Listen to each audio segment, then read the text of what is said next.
little bit, yeah. Yeah. You ever hear the Sammy Ellis story, how they got him? And back here, the Orioles down by 1 here, 3-2. Buck Showalter, the skipper, taking the time to join us here. Buck, taking a look at Castro through 2. What do you see? You know, I'd like to see him get a little quicker to the plate. 1-6 not going to work, but he's got a good arm. You know, finding his way around. He's gotten out of it, kept us engaged in the ball game. It could have gotten away from him a little bit, but he's working his way around. Hopefully he'll finish up with a good inning next inning. Well, you guys comfortable with that wind blowing out? Might be here a while. Yes. Well, hey, I wouldn't be comfortable with it blowing in. I'll tell you that, because it'd be freezing up here. But but you're a glass half half full type of guy. He did get Judge out to get to the bench. Yeah, he got a double play off of him. It was firm. Good play by our infielders. Yeah. Mancini can get the job done there, can't he? If he has to play first base, that's where he's played anyway. You could put Trey about anyway. He's going to figure out a way to figure it out. And, you know, a lot of our young players. I'm so excited about our young players. Some we've sent out. DJ Stewart had a great spring. Ryan Mountcastle showed why everybody's so excited about him. Austin's still here. Our 2 catchers have been, it's been a lot of fun to watch them and see where we are as an organization with some of these guys in the spring. And another one right here with Santana, another good example of our scouting department. And he's healthy, weighs the same as last year in a different body. I wish I still had that ability. Well, you know, we were talking that, and, you know, Gary, he had the most at-bats coming in. And Gary was talking about that he talked to you. That's not by accident. Mm-hmm. Well, the other part of it is, you know, we're trying to get to know him. The guy was hurt when we got him. We knew that and rehabbed him and trying to get to this point right here. He's moving well. He's played the heck out of the outfield. You know, if you can play outfield today, you got a high sky, so you got no depth perception. You got the wind blowing all over the place and really tough. Believe me, nobody's wearing black up in the stands today. It's hard to see the baseball. So, you know, he's played so well down here defensively. It's been one of the highlights, that and the young players and some of our young pitchers. Buck, we were talking before the ball game, and I wanted to ask you about points of emphasis. You do that every year with the ball club. There are 2, 3, whatever. That one drilled down the line in right field, and that is going to roll into the corner. Fair ball. Santander to second. Beckham is going to stop at third, and Santander's got himself a stand-up double. Okay. Over in. He can hit. Oh, I tell you what, it's, you know, he started out early in the spring. Ball's getting a little deep on him. And Scotty and him made a few adjustments, not necessarily getting the head out, but just trying to do the work from the plate out. You know, so many times we talk about guys being more selective and walking, but you got to hit until you take. You can't take until you hit. And, you know, a guy like Ryan Mountcastle, we want him to hit until he takes. You know, if he ends up walking 30 times a year in the big leagues, his contact to damage ratio is going to be good. Same way with DJ Stewart. You know, everybody's not the same. You know, we got some guys up here at the big league level that haven't walked a whole lot, but their damage ratio is pretty good. But I like where we are with our young players, regardless of what somebody else may think. Here is Caleb Joseph, 2 in scoring position for Caleb. Pitch up high. Back, Buck, points of emphasis this year you've made with the ball club. Well, you know, we want to remember who we are and how we've been good, and get back to some things that you know, the intangibles, the little things that we didn't execute as often starting in June last year. And go ahead.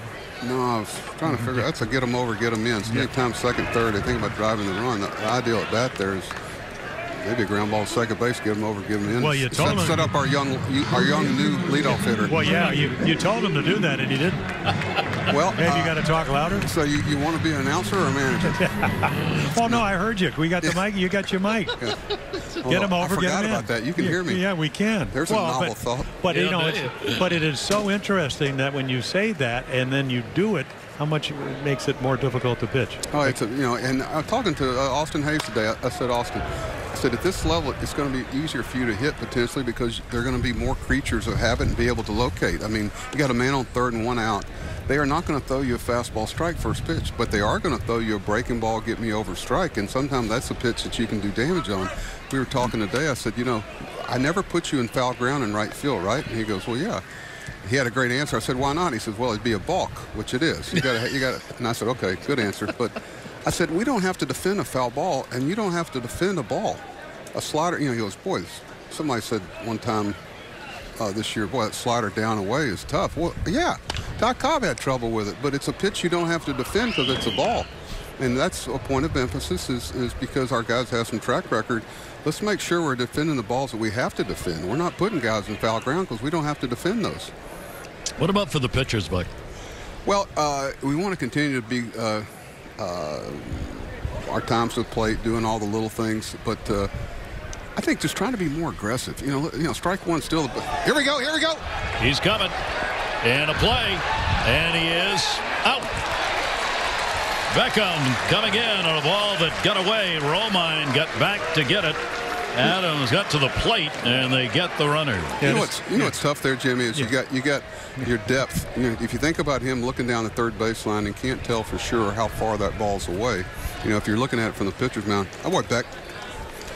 Now, if you're looking at that ball from second base, you know when you're going to break. So I guarantee you, if you look back through, there was a little tardy break there because he didn't know the depth in which that's a tough read. And you're absolutely right, Buck. He did. He hesitated trying to find the ball. So Mancini now 2-0 count, 2 down, and a runner on at third base. Gary, getting back to the points of emphasis, you know, just defensively, you know, for instance, redirecting cuts and whatever, there's so many outs in a relay situation. There's so many outs on the field.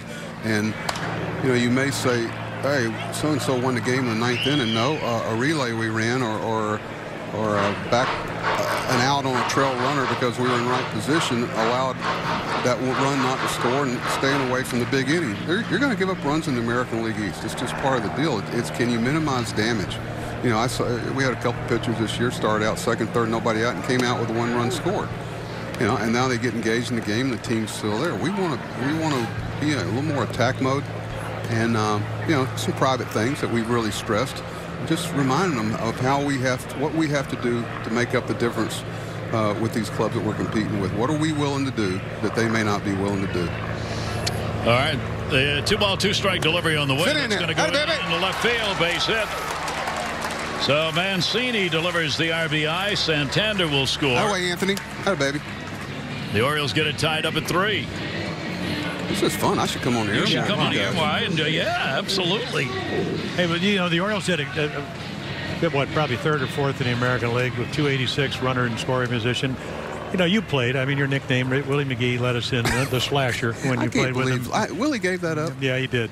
When you played at Oneonta, he said he never struck out. His nickname was the slasher. But is there an art to hitting with runners in scoring position? You know, Jim, it happens too much for there not to be. And it's not something analytically you can really put your hand on. Some guys just have a different level. They understand the situation a little bit of what pitchers are trying to do. And, you know, they don't have emotional at-bats when that guy gets at third and 1 out. You know, Mattingly used to hit more ground balls to shortstop with the infield back, a man on third and 1 out. They didn't let their ego get involved in it. That ball is going to be out of here, way back in left field of the bleachers, and goodbye home run. Jonathan Scope, 2 RBI shot. All right, I got a question for Jim and you.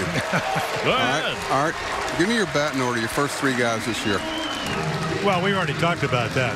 Shocker. I knew you had. I'm getting my best 3 guys up there. Exactly. You know, we don't run anyway. I'm talking about the Orioles when I say we. Well, let me tell you, you know, that last year was an all-time low in pitch outs. Yeah. Each year they've gotten less and less, but I think that's more of an indication that people don't hit and run anymore. And that ball right there. Oh, wait, John, hang in there. You'll get it. Atta baby.